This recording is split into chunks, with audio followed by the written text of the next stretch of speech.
Hello students, चलिए शुरू करते हैं class 10th maths chapter 12 area related to circle. इस चैप्टर में हम सर्कल के डिफरेंट टाइप्स ऑफ एरियाज़ के बारे में समझेंगे, जानेंगे। सेगमेंट क्या होता है, सेक्टर क्या होता है, और एरिया ऑफ सर्कल और सेमी सर्कल के बारे में हम छोटी क्लासेज में पहले ही पढ़ चुके हैं। चलिए शुरू करते हैं कुछ बेसिक फार्मूलों से। इन फार्मूलोज को जान के हम आगे जो है इनका इस्तेमाल करेंगे। देखिए, वैसे तो फार्मूले को कोई याद करने का तरीका नहीं होता है। आप जैसे जैसे क्वेश्चन लगाते चले जाते हैं, अलग अलग स्टेटमेंट चेंज करके, जितने ज़्यादा आप क्वेश्चन करेंगे उतने ही आपको फार्मूले लर्न होंगे। लेकिन फिर भी आप एक बार इनको रिवाइज ज़रूर कर लें। तो शुरू करते हैं। सर्कल, ये सर्कल होता है, ये इसकी रेडियस है r। तो एरिया क्या होगा इसका, pi are square. Parameter 2 pi r.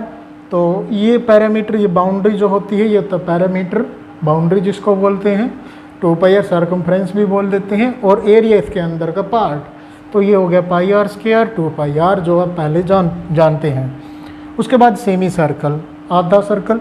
तो ये इसकी बाउंड्री हो गई हाफ, तो इसको हाफ कर दिया हमने पैरामीटर के लिए। 2 पाई आर थी, हाफ किया तो पाई आर, प्लस ये वाला पोर्शन भी इसमें शामिल हो रहा है। ये जो वाला जो पोर्शन है, ये आर रेडियस और ये आर रेडियस, यानी कि 2r और ऐड हो जाएगा। एरिया की बात करें तो ये पाई आर स्क्वायर होता है, हाफ करेंगे तो पाई आर स्क्वायर बाय 2। उसके बाद क्वाड्रेंट, ये क्वाड्रेंट होगा हमारा सर्कल का फोर्थ पार्ट, क्वाड्रेंट जिसको बोलते हैं। तो इसका जो एरिया होगा पाई आर स्क्वायर डिवाइड बाय 4 कर देंगे, फोर्थ पार्ट है।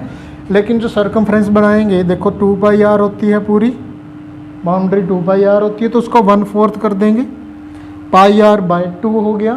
लेकिन ये वाली रेडियस और ये वाली रेडियस और ऐड है बाउंड्री में, तो ये 2r और ऐड कर दिया। उसके बाद है सेक्टर। सेक्टर की बात करते, ये हमारा सेक्टर होता है, ये सेक्टर है, ठीक है, ये सेक्टर होगा। तो यहाँ पर दो तरह की सेक्टर होती है, एक मेजर सेक्टर और ये माइनर सेक्टर। छोटे वाली जो होती है उसको माइनर सेक्टर बोलते हैं, बड़े वाली को मेजर सेक्टर बोलते हैं। ये भी वैसे एक सेक्टर ही है। तो ये एंगल हमने मान लिया थीटा, तो ये कितना हो जाएगा 360 माइनस थीटा। टोटल कितना होता है एंगल, 360 होता है, 360 माइनस थीटा। अगर हम इसका पोर्शन का एरिया निकालना होगा तो हम 360 माइनस थीटा लगाएंगे। यहाँ पर थीटा है तो थीटा की वैल्यू हमारी कुछ भी हो सकती है। एरिया कितना हो गया, सेक्टर का फार्मूला बहुत ही इंपॉर्टेंट रहेगा आपके लिए, ये आपने लर्न करना है, ये इस्तेमाल होगा ज़्यादातर। Theta by 360 into pi R. Length की बात करें, यानी कि इस सेक्टर की लेंथ, ये वाला पोर्शन जो है इसकी बात कर रहे हैं, लेंथ, ठीक है। पैरामीटर भी बोल देंगे इसको, पैरामीटर ऑफ सेक्टर। तो थीटा बाय 360, टोटल कितना है 2 पाई आर। थीटा इसने एंगल बनाया है, theta by 360 into 2 pi R. Segment, segment की बात करें तो ये सेगमेंट होता है, ये वाला जो पोर्शन है यहाँ पे, ये हमारा सेगमेंट है। तो सेगमेंट का एरिया क्या हो गया, ए देखो, ये पूरा सेक्टर का एरिया निकाल चुके हैं। यहाँ पर अगर हम एक लाइन लगाएंगे तो ये सेगमेंट नीचे रह जाएगा और ट्रायंगल ऊपर बचेगा। अब इस ट्रायंगल का एरिया अगर हम माइनस कर दें तो सेगमेंट का एरिया आ जाएगा। सर, ट्रायंगल का एरिया निकालने के लिए हमारे पास बेसिक फार्मूला है, ये आपने ध्यान रखना है, 1/2 आर स्क्वायर। किसी भी ट्रायंगल के लिए जो एंगल अगर पता हो, यहाँ पर वर्टिक्स पे सेंटर पे जो एंगल बना है उस एंगल का अगर हमें पता हो तो ये वाला हम लगा सकते हैं। आर इसकी रेडियस हो जाएगी, 1/2 square of the radius sine theta. Theta ये एंगल जो सेगमेंट के द्वारा बनाया गया है।